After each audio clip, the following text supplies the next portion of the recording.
How's it going, everybody? Welcome back to the One Up FBA Wholesale channel here on YouTube. Today, I'm super excited. We are going to be speaking to one of my students, Dev. He's been a member of our A to Z wholesale training for roughly about a year now. So I felt now would be an awesome time to catch up with Dev, see how his business is going. We're going to ask him a whole bunch of questions. So stay tuned. We're going to dive right in. So Dev, if you want to quickly introduce yourself and just kind of give us a brief rundown, like how did you get into Amazon to begin with? All right, hey everyone. My name is Dev. I'm 20 years old. I'm a full-time college student and also a full-time Amazon FBA seller. So starting Amazon, it was pretty simple. I went on YouTube, I just went down to the rabbit hole and then just searched up more videos about Amazon FBA. And then, that's how I got started. So let's start from the beginning. What was it like early on in your wholesale business reaching out to suppliers? I know that seems to be one of the hardest barriers to entry for, how to find a good company. Is this really the company I should be working with? What was that process like for you? Did you find it difficult or what things worked for you?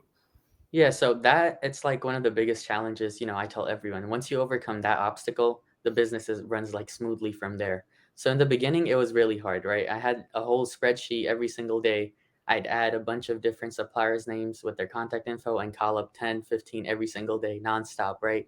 Of course, you would get no's in the beginning. And one of the biggest mistakes I made was, referring to myself as an Amazon seller, which everyone knows, you don't do. You say, you're a retailer or a e-commerce distribution center or anything related to that, right? Never say that you are an Amazon seller because it leaves like a bad impact on them. So that was one of the biggest challenges. And over time, I had this goal, like in a month, I would in my spreadsheet, I think I had over 300 wholesalers, right? And in a month, I just made it my goal to at least contact 10 to 15 suppliers every single day. Doesn't matter if it was through email or through calling, I just contact them every single day. And I knew eventually I was gonna get a yes. There was no reason I wasn't gonna get a yes. So eventually, yeah, I did end up finding good suppliers, but that's one of the hardest things that you have to overcome in the beginning. Absolutely. So I always recommend, like you said, contacting a few. I always tell students, in our program, contact literally a couple hundred companies, whether it's by phone, by email, however you want to reach out. But I think the main key takeaway that I'm glad you mentioned is you're more than an Amazon seller, right? At scale with wholesale, it's business relationships, building a relationship with a sales rep, being able to get better pricing on your goods. Selling on Amazon is just the platform of which we're selling on, but the actual core essentials to this business are so much more than that. And you've learned that over the past years, like, you know, talking to your sales rep consistently, placing those purchase orders. Amazon is just the platform we sell the product on, but the actual operation of the business.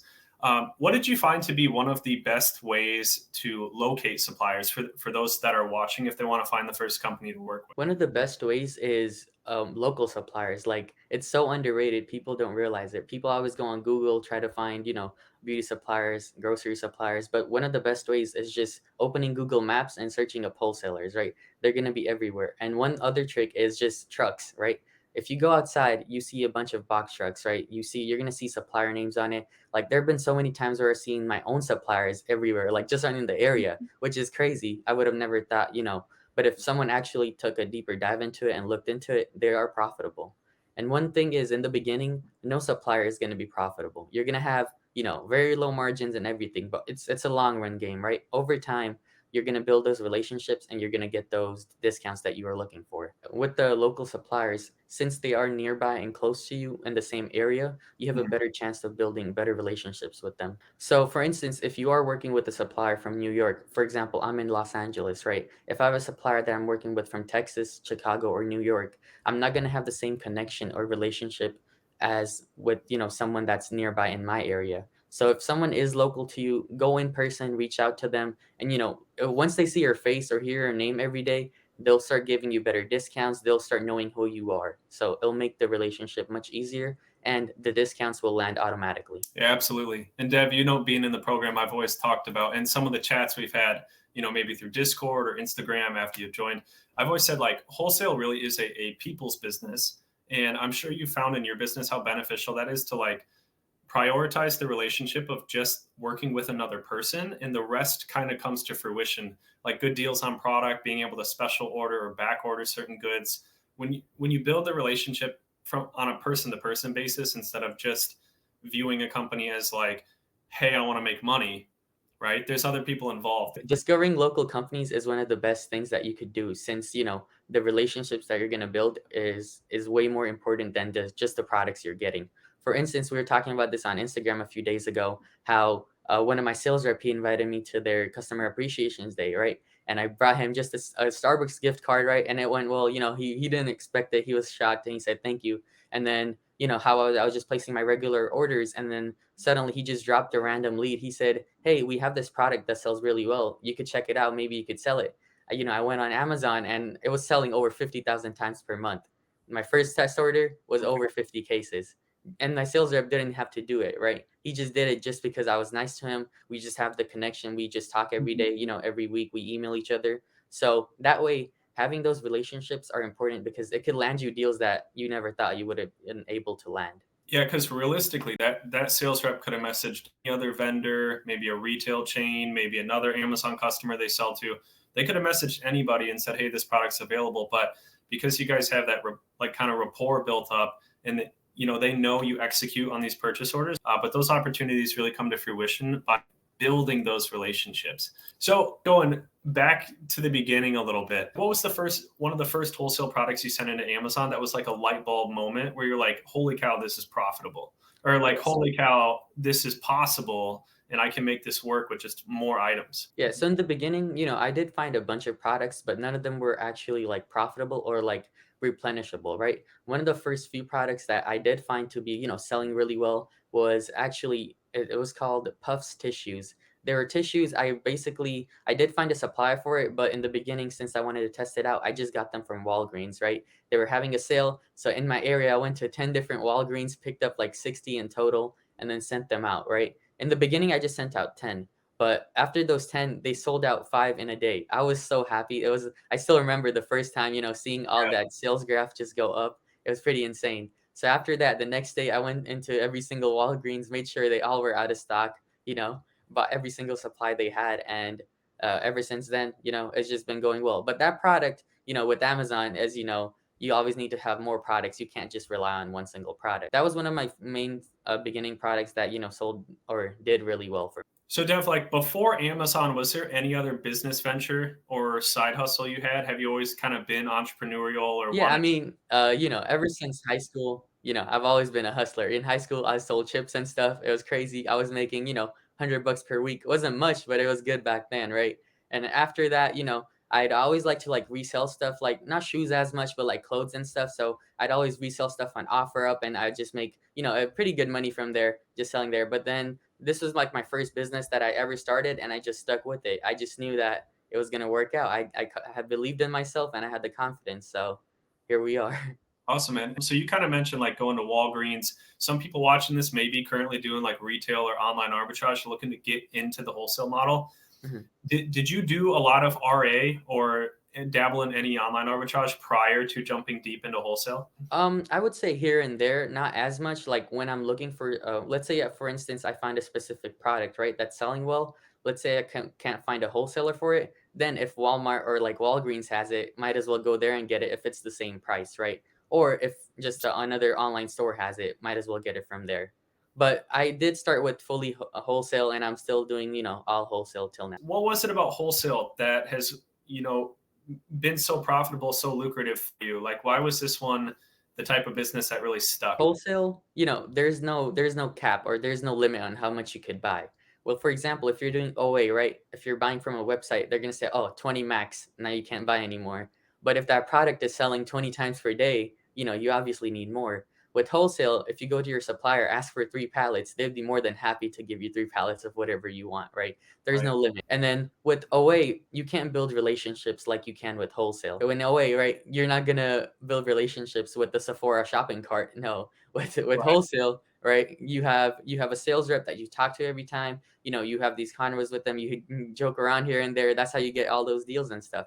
So that's one thing I really like about wholesale. It's the relationship aspect. What were some of those initial roadblocks as a newer wholesale seller that you faced? So some of the roadblocks were like, especially in the beginning, sourcing days, right? When you would find a supplier, you think it's good, the website's good, you start sourcing for hours, you make a whole list, and it turns out that the supplier isn't even responding to you, like, your inquiries about the product, or now you have a whole order ready that you want to test, but then suppliers out of stock on like most of those products. So, you spent all that time sourcing, trying to build up your list, and then it turns out that the supplier isn't even responding to you, which is one of the, worst things that can happen. But eventually, I feel like all those moments they led up to something, right? The supplier didn't respond to me or, get back to me. They were out of stock on products, but I got an idea what products sold well. So now I can backtrack on that, and now I can search for those specific products and find suppliers for those products. So even kind of some of the, I wouldn't consider them fails, but sometimes when products didn't work, or maybe you spent 3, 4, or 5 hours, ripping apart a catalog from a company, that brand research and just looking at different ASINs and looking at Keepa charts was like, you're saying that's kind of like the core homework essentially for the business. You get better and better at looking at it, even if you don't quite find a winner with that first. Yeah, that's so true. And like especially with Kiva, right? That's the most important tool in this business. Like Yeah. once you look at it enough, now you could just glance at Kiva for 10 seconds and you'll know if it's good or not. But you just didn't get that or you just didn't get it right away. Over time, you had to look at the Kiva graph 1,000 times to know if it's good or bad. So that's why even all those fails led up to, me learning more about the business. It's about the experience that it gave me. You're working with some local companies, you're buying a lot of product. Now, are you prepping these products yourself, or did you go the prep center route, or what does that look like for your business today? No, so I actually got my own warehouse, and I do have 2, 3 employees that help me prep and stuff. Before, it was just me in my room or in my house, but then it got too crowded, so I had to move out, get in my own warehouse. Was it difficult to find a warehouse, or how did you work your way into leasing some space or renting some space somewhere? The main reason why I wanted a warehouse was because I can get the commercial location, right? Yeah. But another challenge that I forgot to mention when you asked is one of the other biggest challenges was working with suppliers, finding a good supplier, but they wouldn't work with you since you live in a residential area. And now getting a commercial address that would unlock so many different suppliers, so many different opportunities. Just because you're in a commercial area, getting a warehouse was like really important for me, and the way I found it was just through Facebook Marketplace, right? I just went on Facebook Marketplace, offer up. I just searched up warehouses for rent, and I found a list. I found a couple of listings. I Mhm. called them up asking if I could get a shared space, and eventually I landed one. All right, so Dev, how has your experience been with that warehouse? Like now that you're operational, now that you have the commercial space, is this something you would recommend for those who are really, really serious about scaling their operation? Yeah, I definitely recommend a warehouse. I mean, it does come with a lot of extra tasks. You have to go there every day, make sure your employees are doing the work. You had to make sure, the shipments are coming in correctly, check the invoices. But there are pros and cons to, both routes. You could go the prep center route or the warehouse route. Prep center, all the logistics is taken care of, but that also takes, eats up your profit that you're making. With the warehouse route, it is, more time consuming, but you are saving more money, and you are basically, you have more control in your business. For example, let's say if you work with a prep center, right? Your products get sent in there. You don't have control of when they're going to get prepped or when they're going to get sent out. If it's your own warehouse, you could just spend the overnight there, send it out the next day. So Mhm. you have full control of, when your products get sent out and when they don't. And with the warehouse thing, I got it like 7 months in my business, right? Which is crazy. I never even imagined 7 months in Yeah, I that's would I would want a warehouse or even need it. But people, they always think, oh, I need a warehouse as soon as they start making a few sales. But they had to keep in mind, the rent, all the other expenses, logistics, like everything else, you had to keep in mind before getting a commercial space. so jumping ships here, Dev. When it comes to finding profitable product for your supplier, what would you say is different now at scale than early on? Has it gotten easier over time? Do you feel like the product just kind of comes to you at this point? Yeah, so people think in the beginning, you need a lot of profitable suppliers to find a lot of profitable products, but the truth is you only need one or two good supplier to, run your business. For instance, now, right, my business usually runs on 3, 4 main suppliers that I work with, and most likely two I reorder from, every week, every 2 weeks. So it's not about how many you have, it's about what you do with the ones you currently have, right? You need to go deeper into the ones that you already are working with, build better relationships, just place more orders, even if you break even or even if you, lose some money here and there. them just seeing your name every day, just hearing your name every day is gonna, land you more deals, more discounts over time. One day I remember my sales rep was out of the office, right? And the manager of, their whole company was what actually picked up the phone, and then I was trying to order some products, and then the manager itself said, "Oh, I hear your guys' name all the time." So even the manager knows, just because my sales rep asked, "Oh, can this company get, the discount, or can they get a special order?" So like they start even hearing my name every single week. So that way, even the managers know, oh, they're reliable. They'll, stick to their orders. So which will give me more discounts. Yeah, isn't it cool to kind of like be in the loop? Once you build that relationship, they're like they treat you more like a friendly company instead of just some new guy. Yeah, that's so true. And even if, like, some of my suppliers, they have 2K or 3K minimum shipping requirements, right? Even if I don't meet that, like let's say I just need one single product really quickly, sometimes they even ship it out for free just because they know, I'm a good customer. So even I don't have to pay shipping fees, even if it's under the minimum requirement. I don't know if it's gotten to this point with your business, Deb, but it's like sometimes getting special allocation for a product is just like a text message away. Hey, are you able to bring in a couple pallets of this? Have you had something like that happen so far? Yeah, so actually, I sell a lot of grocery and beauty, right? So one of the main grocery products I sell is chips. So I was selling these chips, they were like 5-ounce bags, right? But I saw this other listing, which was like a 1.5-ounce bags of chips, but the supplier didn't have them, right? But I did know that the supplier carried that specific brand. So all I did was, called up my sales rep. I just asked, "Hey, are you guys able to get this?" He said, "Let me get back to you." And then 2 minutes later, he called me back. He said, "Yeah, we can." It was that simple. And now I have a product that's not even on their website, but just because of the relationship I have this special product that no one else can get. They may not be doing that for everybody. A lot of times, those special allocations come with building that relationship, and that takes time. You have to build the trust with the company for them to do those type of favors. They could have just said, "No, we don't carry it," right? And we wouldn't have access to Yeah. them. If you could recall one major hurdle you had to overcome in the whole process, this whole past year,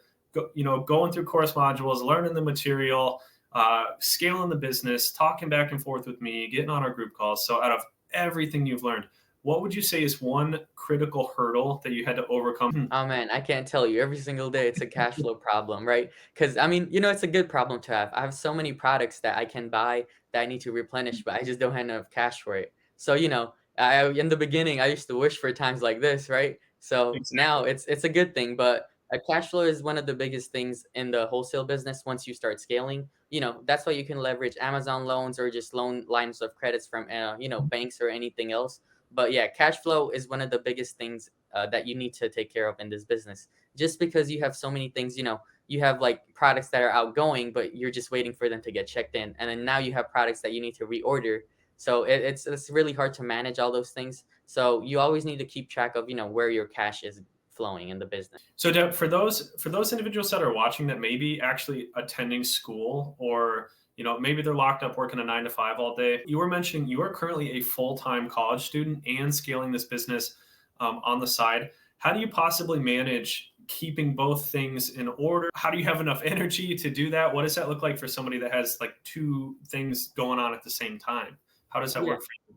Yeah, I mean, so it is pretty difficult to manage all these things, but the thing about I love about this business, right? Even if you're working a 9 to 5 or you go to college like me, right? You can either scale it to the level I scaled it at, or you could just treat it as a side business, right? Or like a side hustle. You can Sure. make extra 10 or 20K just from it easily if you just put in a few hours every weekend, just sourcing, finding products, finding suppliers. So the thing I love about it is like you can scale it as much as you want. There's no limit to how much you could scale it to. And with me, right, it is pretty tough, right? Monday through Thursday, I have classes. So in the morning, I go to class. Right after, I go to warehouse since I have new products landing. Work there, come home at night, and then do some admin work on the computer. And that's usually my day to day. Go to school, go to the warehouse, come back home, work more, sleep, sleep, eat, repeat, do the same thing over and over again. When you initially joined the program, where were you at? Like eight? I think you were doing what, like 8, 10,000 a month. Yeah, so when I joined your program, I was doing around 10K a month, and then now, my business, we're averaging around 80 to 90K per month. So, it's been a long journey. Yeah, absolutely. And that was what, within a span of about 10 months, 12 months. Yeah. So right now I started in September, so it's been around a month and I mean a year and 2 months Year. as how it started. So, just trying to scale from here. So, Dev, with where you're at in the business now, I'm sure along the way you've probably had to have some type of delegation, I would guess. Have you hired or brought in any type of virtual assistants? All on my own. Sometimes I do feel like I want to hire a VA, but at the same time, even if the VA I hire, finds good products, I don't have enough cash flow to buy every single thing. Right now, just with me finding everything, I have so many products that I can't buy. So even if a VA helps me out, I think the biggest issue is capital. So yeah, Mhm. the capital and cash flow are the two main important things in this business. So no VA, but in the future, definitely, since it'll save me time from sourcing all those products, spending 3, 4, 5 hours on a website, going through the catalog. But right now, it's all me just running the business, and then my preppers that help me prep the products. As the business has progressed over the past year, have you seen that margin slowly start to increase as you have higher purchase orders and better relationships? Yeah, most definitely. So, it's like a quantity thing, right? So, if you're placing, let's say, a 10K PO, but with a bunch of different things, but you need one specific product that you want a discount on, right? Placing that 10K order, even if you're gonna break even on like 50% of the order, it's still worth it since you're getting that one product you want for a cheaper price. So people think, I'm just gonna get that one product and ask for a lower price, which you're gonna get denied just because they also need to make money at the end of the day. You Yeah. you want to make money and they also want to make money. So if you place those larger orders, they'll be more flexible to give you discounts on the specific product you want because they at the end of the day they just want you to reach their minimum requirement or go above and beyond because as sales reps they also make money the way you make money. If you place more orders, they'll make more money from you. So it works both ways. So going through fourth quarter here and going into 2024, do you have any? Is there any like number in mind that you're really shooting for next year? Do you have any crazy 2024 goals moving into? So yeah, so basically, I want to cross 1 million sales, before I turn 21. I have it actually written here on my board. Let's Yeah, see, right here. You see, I must have discipline, but you see, 1 million sales before 21. So that's I've awesome. had this up for a couple months now. So hopefully, I can reach that number. But that's my goal for 2024. So pretty consistently now that you're up at kind of the six-figure mark to continue that all the way through next year and hopefully see maybe a mil or 1.5 mils around there. Yeah. That's awesome, man. So Deb, you've been in our A to Z wholesale training for about a year now. How has that helped you scale your business or given you access to information to help you scale? Like, what's been your experience over the past year in our A to Z training? I mean, honestly, it's amazing. The biggest thing is, right, it gives me access to you and all your experience that you've been through. Right. I've been selling for a year and a couple months, but you've been doing it for way longer. And you have all this experience that, that I'm just getting just because I'm a part of the program. Another thing that's super helpful is, obviously all the modules you have, but the weekly calls, they're super helpful. You discuss a new topic that's, whether it's ongoing or something that everyone is Yeah. struggling with, which has been super helpful. It, gives you more ideas on like how to overcome these problems or tackle these problems. So we'll wrap up here. Dev, I seriously appreciate you coming on the channel today, sharing your experience in wholesale. And it's an amazing thing to see all your progress in the business. Super excited to see what next year holds for you as you continue to scale. If you guys are watching this now and you have any questions for myself or Dev below, please feel free, drop a comment, give this video a thumbs up. I'm sure maybe Dev can answer some comments if you guys drop them for him. He'll pop in from his page and leave some comments. If you want to follow Dev on Instagram, I'll leave a link below. He's been posting some of his Amazon content. So if you want to follow his journey, that would be awesome. So thank you guys so much for watching this video, and I hope you have an awesome day.